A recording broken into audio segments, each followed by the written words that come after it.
We welcome you all for day 2 of Hacktoberfest NITK Meetup 2020. We bring to you our expert talks by Professor Mohit P. Tahiliani and Mr. Salman Shah. They will be speaking on their experiences and telling us the advantages it provides. They will also give us a look into how beginners and veterans alike can find their footing in the world of open source. Once again, we'd like to thank Microsoft Student Partner Program, IEEE NITK, Web Enthusiasts Club, and the HackQuest team for their efforts in planning and organizing all these events. Before we continue, please ensure to mute yourselves, and in case of any queries or doubts, please feel free to ask any and all questions in the chat section. Our first speaker for the evening is Mr. Salman Shah, who is an alumni from our very own NITK. He is currently employed as a software engineer at Myntra Jabong. Mr. Shah has successfully completed a project under the coveted Google Summer of Code program at Internet Archive in 2018. He was also the tech lead at Iris NITK and was also offered an internship at Goldman Sachs. Further, Mr. Shah has been a speaker at technological conferences such as GopherCon India 2019, NIT Conclave 2019, and GoLab 2020, one of the biggest international events about Go, an open source programming language developed by Google. So, without any further ado, I would like to hand it over to Mr. Salman Shah. Hi folks. Uh, if someone can just confirm if I'm audible. Just want to ensure that before I get started. Yes, Salman. Yeah. Sure. Thank you. Thank you so much. All right. Thank you guys. It's good to be here. I think I've probably attended the past, I think, 3 Hacktober Fest events except last year. Which we've held at NITK, and I think we've seen quite a lot of growth. Never been referred to as Mr. Shah, so that's a new beginning as well. Yeah, so I think so I have quite a set agenda, and I think I basically have about 5 points to cover. And I think what we can do is you guys can leave questions in the chat, and we can take up the questions at the end of my conversation. I'll take about 10 to 15 minutes, probably not more than that. So we will basically talk about what is open source, what it means to be a contributor, how do you start, or what are the different ways that you can start, and what has probably been my journey to open source, and what is happening as of today with me with my contributions in open source. And then we'll talk specifically about Hacktoberfest, some of the problems that we've seen and that are being addressed in the open source community. So I think that is probably the more that, and obviously how to start open source are probably the important points that I would recommend everyone to pay keen attention to. And yeah, so I think starting off. Open source software, or as it's also referred to as FOSS, free and open source software, is basically if you look at it at very crude language, that would typically mean software where you basically have the source code. One common misconception with open source software is that it's often free, which is not necessarily the case. Even though the software might be open source, it might be free. Some features of it might be free, or the entire software in itself would not necessarily be free. There are various licenses. There are various terminologies where there are various things that are there even within open source, and there are various levels of hierarchy. But the idea behind open source is, when it initially started, was to give out more transparency, and I think it's primarily started. I mean, it exploded with the release of the Android open source code when it was initially made open source. I think that is where the entire there was a significant shift in people looking at open source as the way to go ahead. And I think so that is essentially where open source has been significantly there.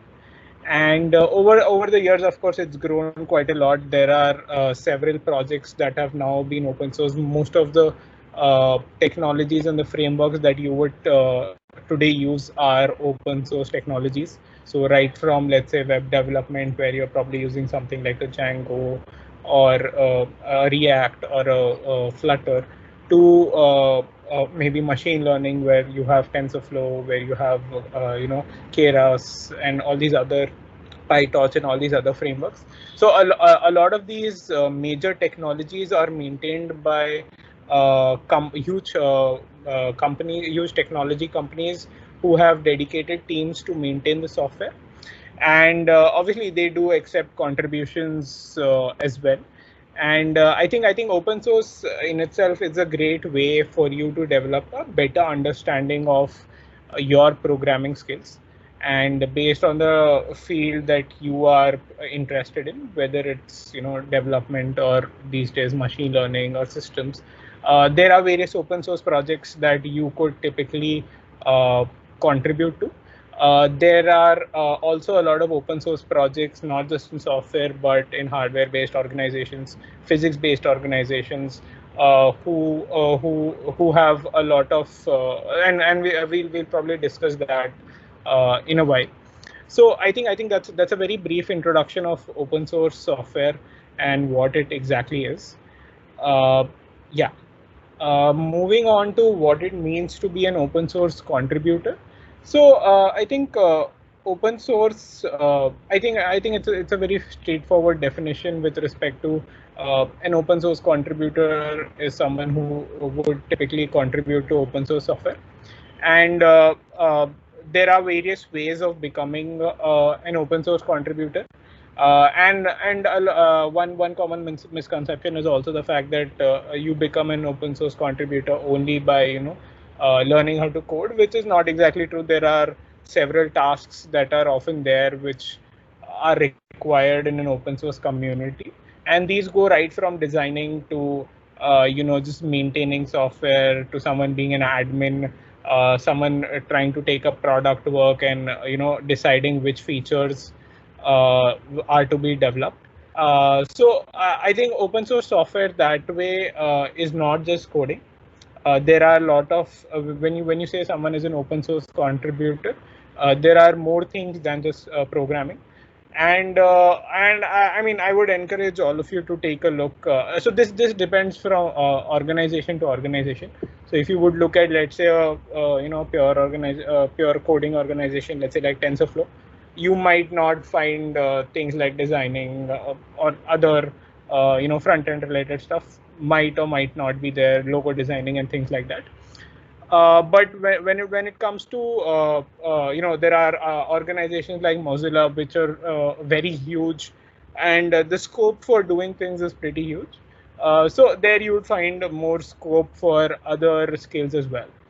And yeah, I think that sort of sums up what is an open source contributor, and what are the people who are called open source contributors. Yeah. So I think my next point, which is a very common question which I get, and we will probably take a small Q&A after this if we do have any, is how to start your journey, or how to start contributing to open source. And I think that's a very common question which a lot of people have across years, who've probably never contributed to open source. So a majority of it typically, or a lot of people whom I have at least interacted with and seen, are mostly folks who eventually end up looking and at least trying to submit a proposal to Google Summer of Code. So Google Summer of Code is one program which at least at NITK we've seen a lot of people start their open source journey with, me included. So typically what would happen is you would look up an organization, you would see the required skills that they need for an open source contributor. And then you would also look at the technologies and the area that that particular open source organization is delving in. And then you would see if you're a good fit, and then sort of try to contribute. And while this sounds complicated, let's take a simple example. So if we, let's say, take the example of a project which I had at least contributed to, and this was a project called Open Library, which essentially the main project was basically backend web development in Python. Okay, so typically, and this is where I'll probably start talking a bit about my journey as well, is where when I was initially looking at organizations and I was looking at places where I could essentially contribute. And I think Open Library is one of the places. There's a different reason why I chose Open Library, but one of the latter reasons why I eventually ended up with I started contributing pretty quickly to Open Library was it was something which was in my field of interest at that time, which was basically web development or backend development, as we would call it. And I was pretty familiar with the Python programming language at that point in time. So for me, contributing to a project where I could understand the source code was pretty easy.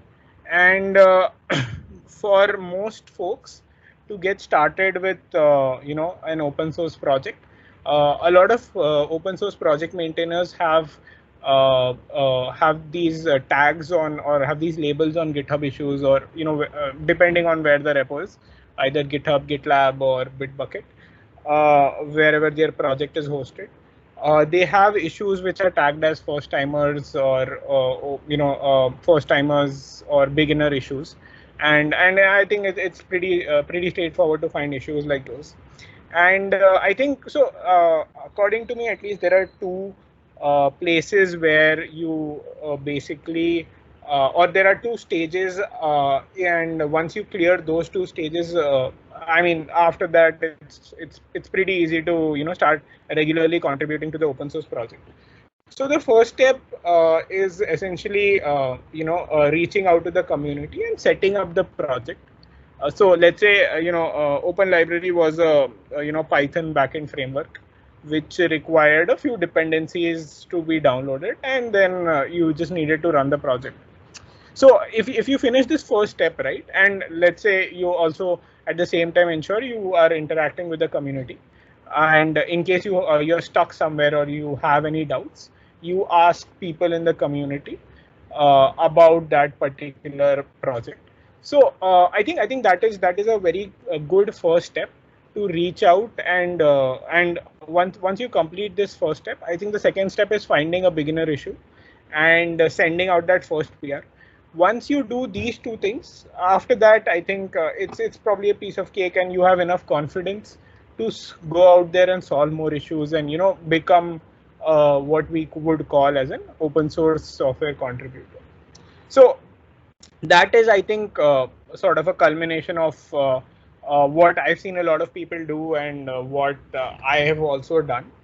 And I think I mean, having said that, this is not the only way to get started with an open source project. This is at least what has been my journey and been a journey of a lot of people. But there have been quite a few people who've had different journeys as well. And I by no means is this the only way to do it. But yeah, this is one of the most commonly taken paths by a lot of people. And if you are looking to contribute to an open source project, no matter how big or small the project be, no matter how many maintainers the project have, when I started with Open Library, I think there were 3 people in our weekly sync ups: me, the maintainer, and another contributor. So it started out that way, and then it eventually grew to 7, 10, 12 people.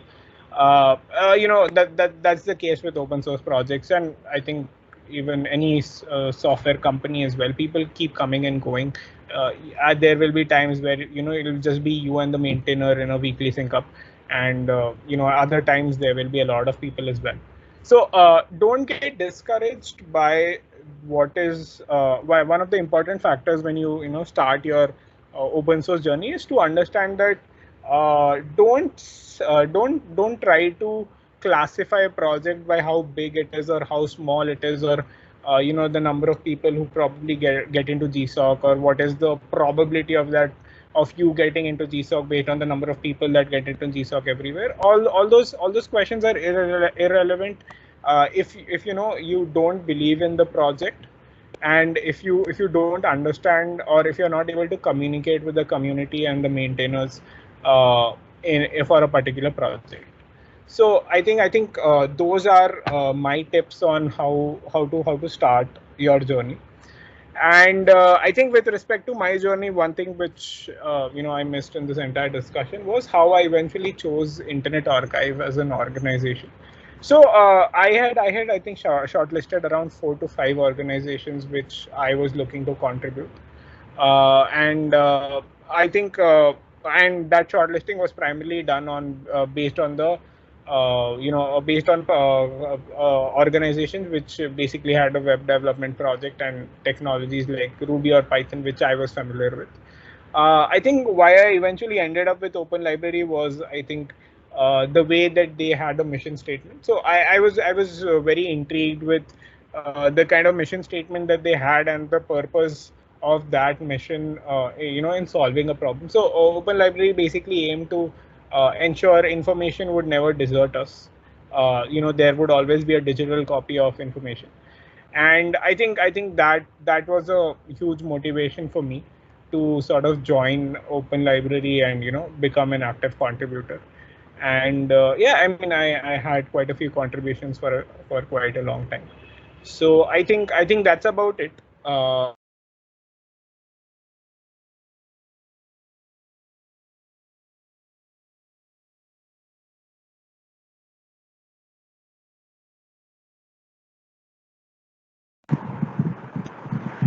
It's stuck. Salman, are you here? I think he disconnected. Yeah, I think it got stuck. We'll just wait for 2 minutes to let him join again. Yeah. Guys, if you have any questions, put them up in the chat. We'll address them after in the Q&A section.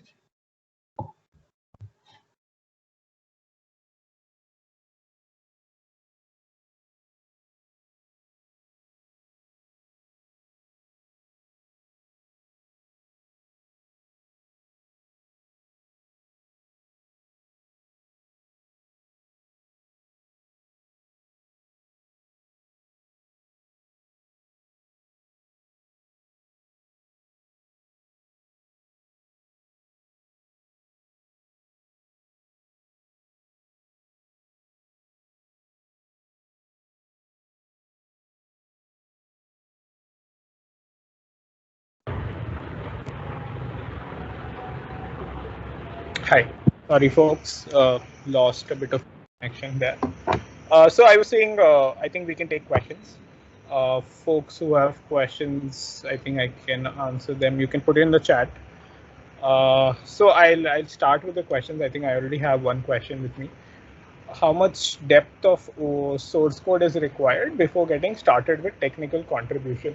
So I think when you're starting off with initial issues, I don't think you need a lot of depth.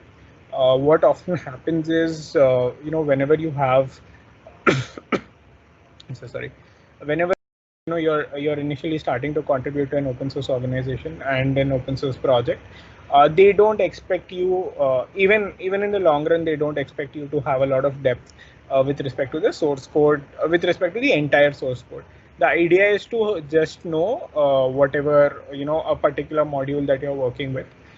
So a lot of open source projects typically, a lot of these, depending on the organization and the project you are planning to contribute to, these projects are pretty huge.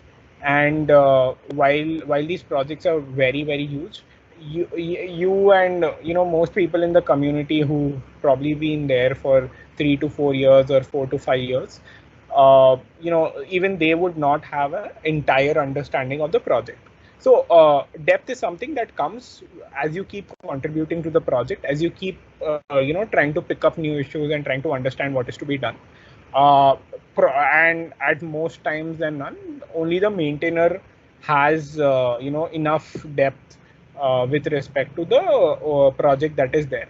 So don't worry about I do not know a lot and will I be able to make a contribution. None of that is none of that is required.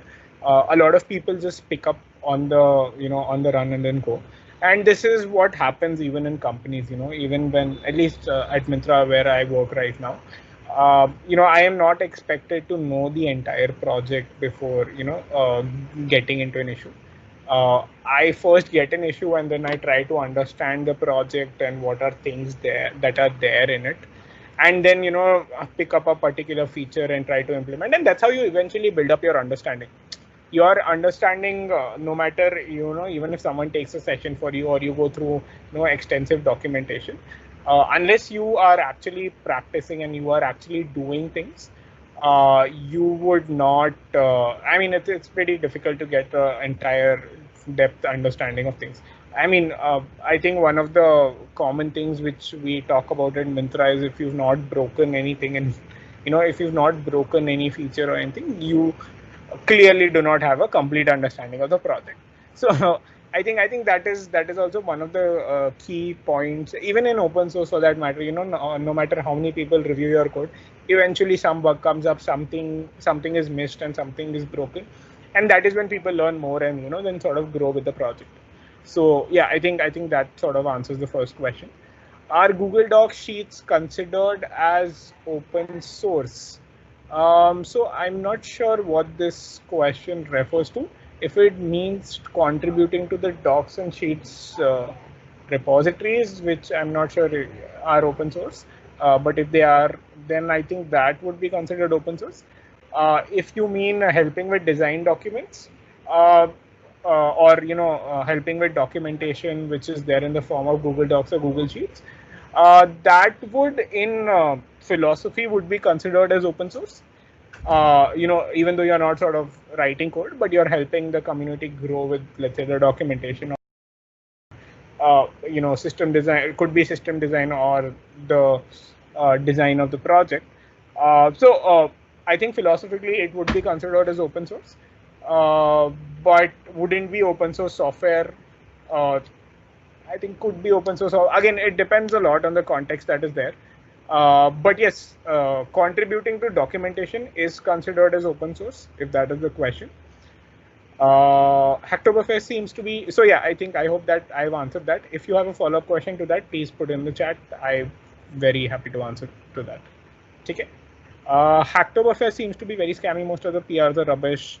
Probably just helpful for learning it and getting a t-shirt. Absolutely true. How do you make meaningful, impactful PRs and choose a project to contribute to? Arun, let me get back on that. So I am going to cover that as part of my next topic. I'll answer that question. Definitely, I'll answer that question. Just give me. Let's finish with the other questions with respect to open source, and we'll come specifically to Hacktoberfest as well. So, is the painful process of starting to contribute to start?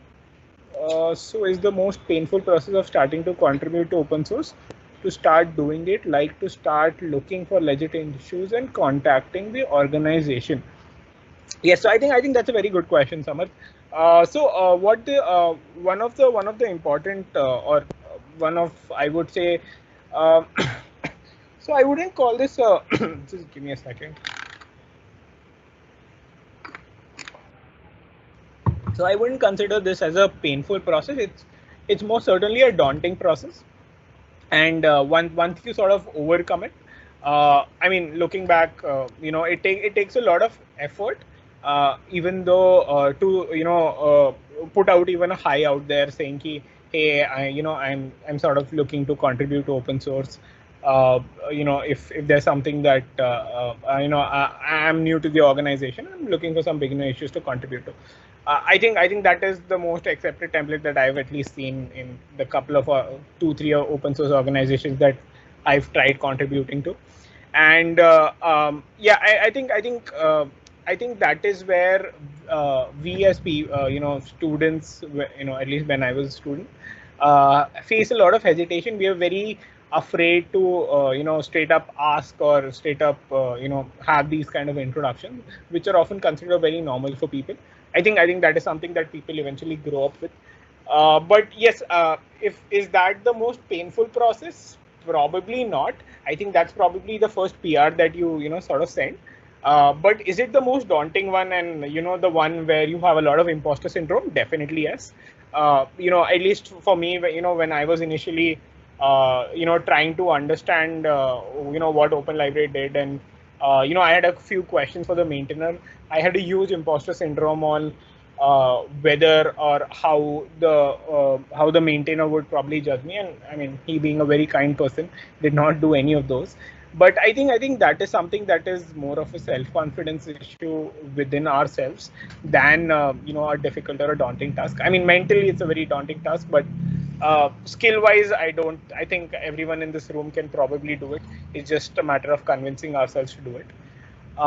Like to start looking for legit issues and contacting the organization. So I think both of these go hand in hand. What I did, and I also recommend a lot of people to do, is basically try to look for beginner issues, maybe shortlist 3 to 5, and then send it to someone on the organization. So there are various ways. A lot of folks have Slack chats. A lot of the older organizations have IRC. Some of them also have mailing lists. Some have other applications, other chat-based applications. There was one. Yeah, so there are quite a few.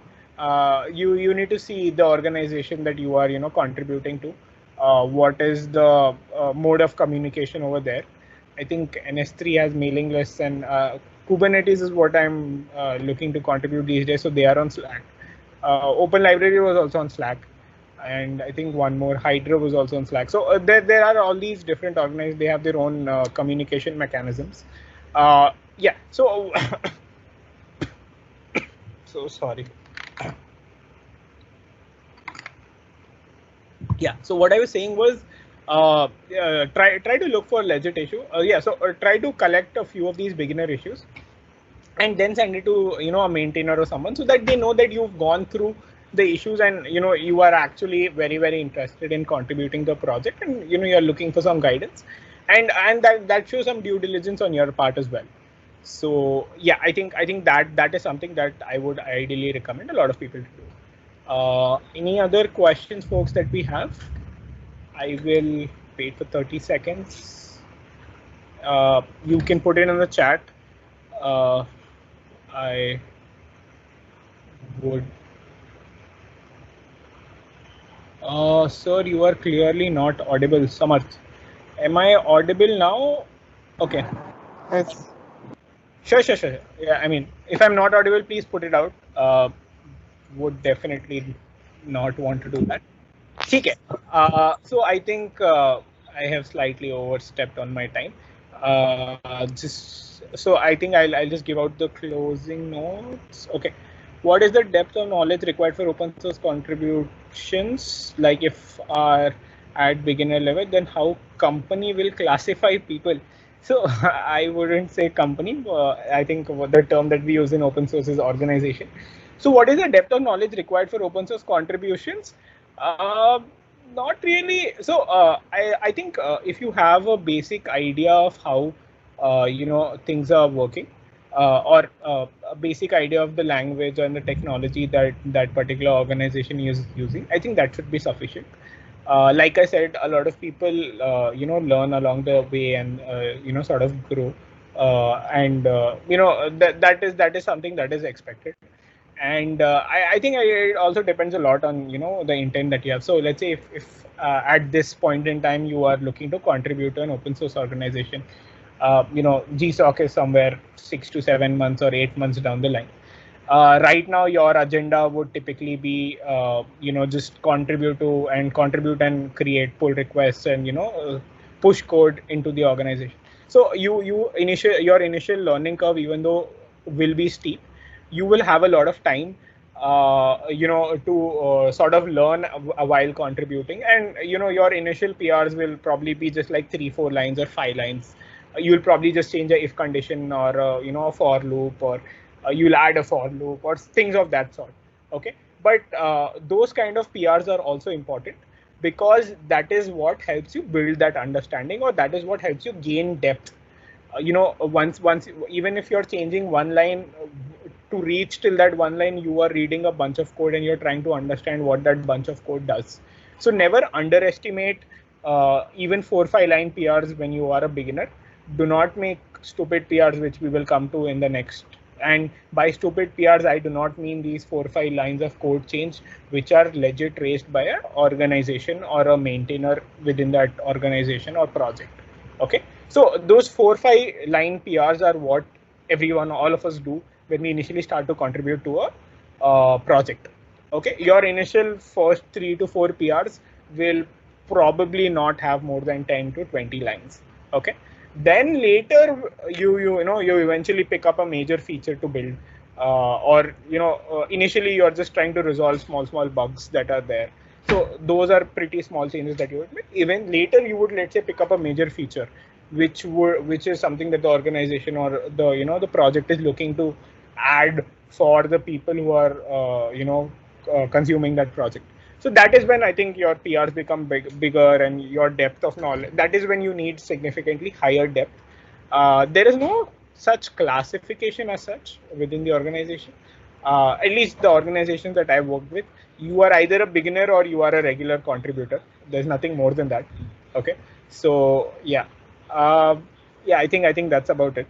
All right. I think let's reserve that for Mohit sir.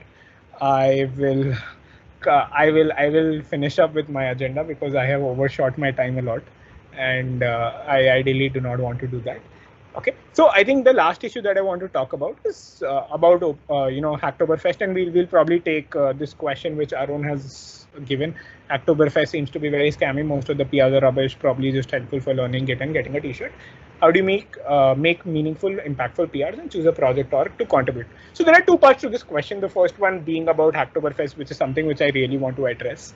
So I think there have been a lot of guidelines recently, and a lot of so what essentially happened, and what initially the initial few years, which is what we did, was also what we did was we created a repo where I mean, this is something which is probably the initial part was my fault as well.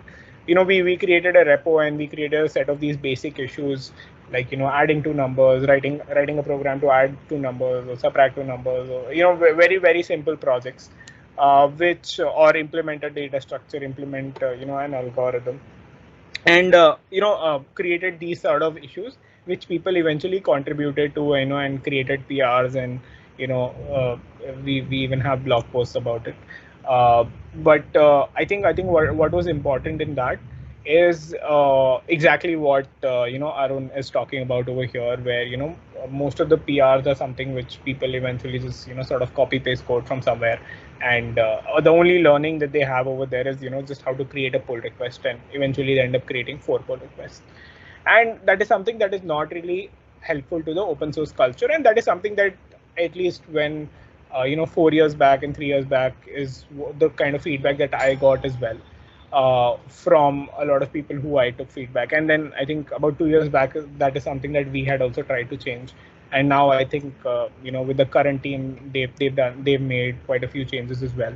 So I think that is something that is important to acknowledge, and I would highly recommend plus request a lot of you folks, do not try to make scammy PRs.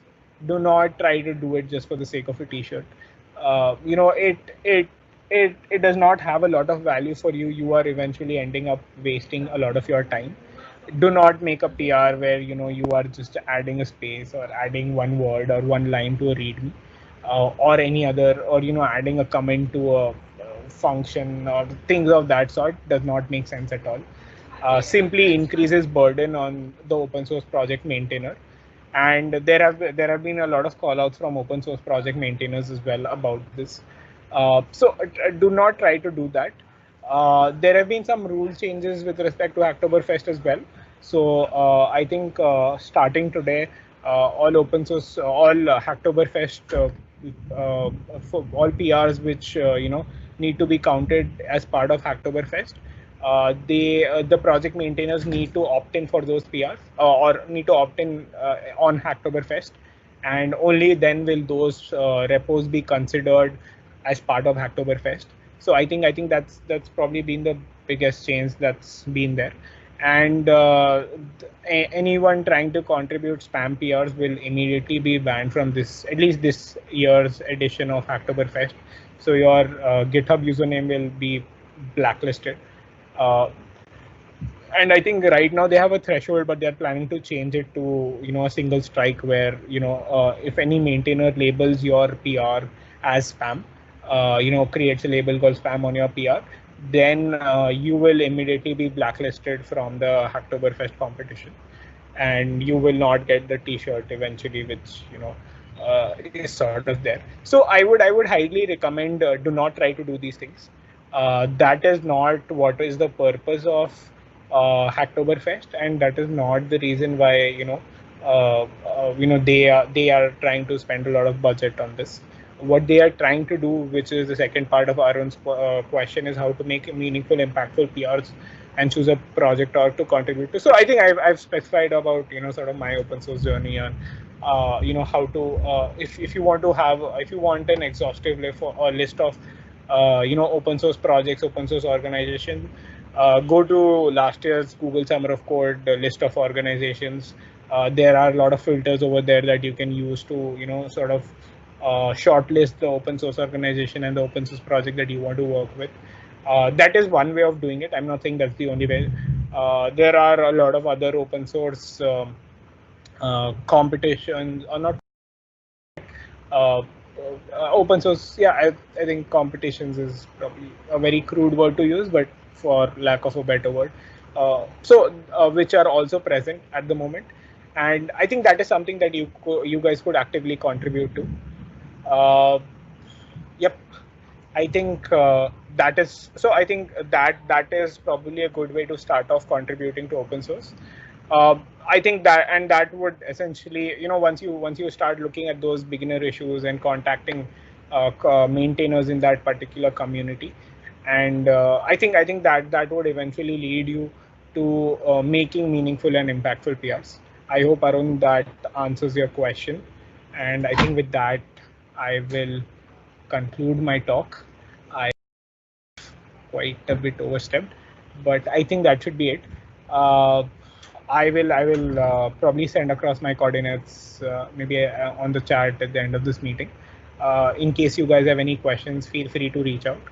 I'll just leave my Twitter and LinkedIn usernames. So if any of you have any questions, feel free to reach out to me. We can always have a discussion. We can always have a talk about it, and we can separately schedule a call if necessary, if our conversations are sort of running pretty long. Yeah, I think that's about it. Thank you so much. Thank you, Aditya, and all the organizing team. Aditya is the one who reached out to me, and the other organizing team. Really glad that we could have this session, and thank you so much. And apologies to Mohit sir, if I think he's there probably. Don't worry, that's fine. Yes. All right. I think I will leave to Mohit sir to continue, and I will also probably listen to that. Thank you. Thank you so much. Thank you so much, Mr. Shah, for that truly compelling and informative talk. I'm sure it has been eye-opening for many, and it also answered quite a few doubts we had.